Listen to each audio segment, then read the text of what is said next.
नमस्कार, सुप्रभात आणि आजच्या विशेष बातमीपत्रात आपल्या सगळ्यांचं मी स्वागत करते।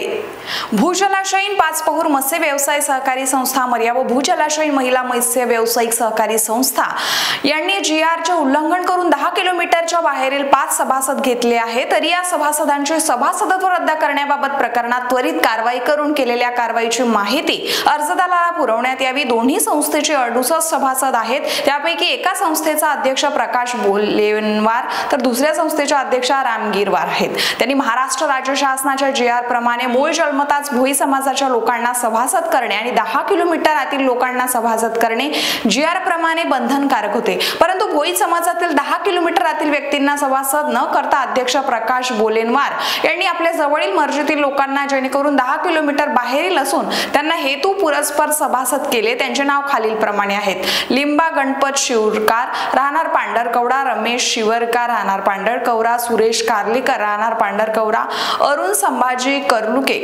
राहणार तातापूर, प्रकाश पारशिवे यांनी जीआरचे उल्लंघन करून अध्यक्ष यांनी सभासदत्व दिले आहे। काही वर्षापासून पाचपहूर धरण येथे आपल्या मालकीचे हक्क गाजवत आहे, तरी 10 किलोमीटरातील त्या धरणाच्या परिसरातील भोई समाजाच्या 100 कुटुंबातील शासनामार्फत रोजगार मिळवून द्यावे, नाहीतर या 10 किलोमीटर बाहेरच्या लोकांचे सभासदत्व काढून त्या ठिकाणी 10 किलोमीटरातील लोकांना सभासदत्व देण्यात यावे। अध्यक्ष यांनी या 5 सभासदांना सभासदत्व देते वेळेस कोणत्याही प्रकारचा आधार कार्ड, किलोमीटर अंतरावर प्रमाणपत्र, कागदपत्रे न घेता व कोणत्याही प्रकारची तांत्रिक तपासणी न करता त्यांना सभासदत्व दिले आहे। संबंधित जीआर नुसार नियमाची अंमलबजावणी न झाल्यास 8 दिवसानंतर भोई समाज युवा मंच महाराष्ट्र यवतमाळ जिल्हा अध्यक्ष प्रफुल्ल वासुदेव नान्हे आमरण उपोषण करणार असल्याची ही माहिती आता देण्यात आलेली आहे। ज्वालादीप न्यूज साठी नरेश राऊत, यवतमाळ।